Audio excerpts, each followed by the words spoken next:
Les lectures de Charlie, proposées par Coralie Zaonero, sociétaire de la Comédie Française.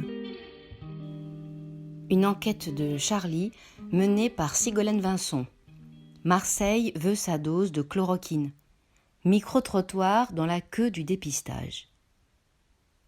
En ce mercredi 25 mars, la queue est longue devant l'Institut hospitalo-universitaire IHU de Marseille, où le professeur Raoult propose le dépistage automatique à tout le monde et le traitement à la chloroquine aux contaminés qui le souhaitent.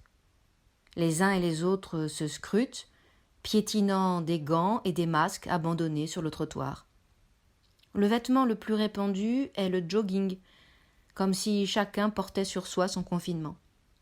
Des kippas côtoient des casquettes, qui côtoient des voiles, qui côtoient des crânes chauves, qui côtoient des cheveux blancs. Certaines personnes ne sont pas très vaillantes, fiévreuses et toussant fort. D'autres se sentent plutôt bien, mais veulent savoir. Elles viennent de loin pour ça, de la Ciotat à Fos-sur-Mer. Une femme est arrivée tôt ce matin. Je suis infirmière libérale à Aix, et pour pouvoir continuer mon activité, je dois savoir si je suis ou non contaminée. Non mais c'est inadmissible que le personnel soignant soit obligé de faire la queue. Je ne comprends pas pourquoi le dépistage n'est pas obligatoire pour des gens comme moi. Que ce test nous soit au moins facilité. Autre chose d'incompréhensible, comment certaines personnes dans la file ont des masques bec de canard, les masques FFP2, alors que je n'ai qu'un masque chirurgical. Où ils les ont trouvés, Un garçon, dont les yeux pétillent au-dessus d'un FFP2 immaculé, hésite avant de répondre. Son rire supplante sa toux. J'ai trouvé mon masque. Je crois qu'on me l'a donné à l'hôpital. Non, ce sont peut-être des pompiers. Je sais plus. Parce que vous en avez pas, vous. Franchement, c'est grave de ne pas en avoir. Certains savent qui est le professeur Raoult, d'autres s'en foutent complètement. Ils sont là parce que leur médecin traitant leur a demandé de se faire dépister et qu'il n'y a pas d'autre endroit dans la région. Le traitement à l'hydroxychloroquine les intéresse peu, même si ça ne peut pas faire de mal, pas vrai ? Une dame avoue qu'elle est venue contre l'avis de son généraliste.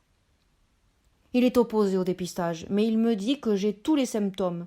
Il faut que j'en ai le cœur net. Bon, si je suis prête à attendre des heures, c'est aussi que le professeur Raoult est une sommité, et j'adore les sommités.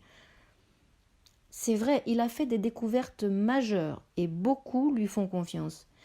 Mais est-elle sûre de le rencontrer en personne ?